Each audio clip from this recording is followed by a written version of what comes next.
Nu, Surski, tarkit svarų žodį apie pakartotinus rinkimus. Uspaskichas prarado Kėdainių kunigaikštystę?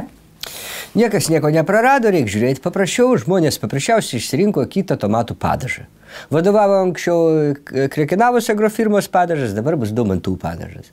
Paimkit, jie nieko nesiskiria, šaukštą to ar kito, paragaukit ten tas pats E621, jo tiek pat, šitų emulgatorių tiek pat, tirštiklių tiek pat, stabilizatorių tiek pat, tik tai kostiumas kitas.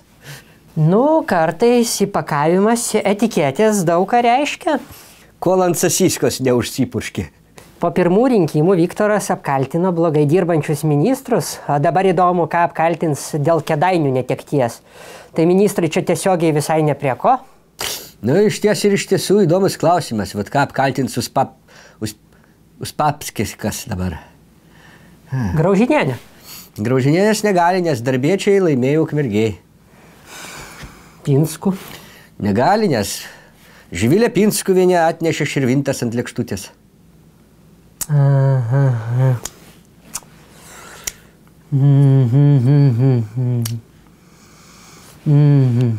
Tai ką apkaltinti?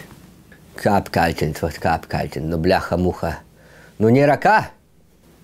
Gal save? Nu ne, visokių nuopolių Viktoro gyvenime yra buvę, bet kad kaltinti save, nu ne, šitaip žemais dar nepuolė. Patas, nei Kėdainių, nei ką apkaltinti. O ant kokio pagrindo laikosi širvintos? Kaip dauguma provincijos miestų, Maxima, Norfa, Senukai. Reikia Viktorui keltis į Širvintas pas Živilę ir pradėti visą gyvenimą nuo nulio. Negyvensigi toliau Kėdainiuose, kai meras netavo. O Živilė sutiks? Darbo partijai, matot, sutikimo niekas neklausia. Kaip nuspręs garbės pirmininkas, taip ir bus. O žinot, kad ilgametis Švenčionių meras Vigelis neperinktas? Nu tai ten žmonėms dvigubas smūgis reiškiasi, ir Vigelis neperinktas, ir Putinas neatsiranda. Aš girdėjau, kad Adutiškis ketinasi prie Belarusijos jungtis.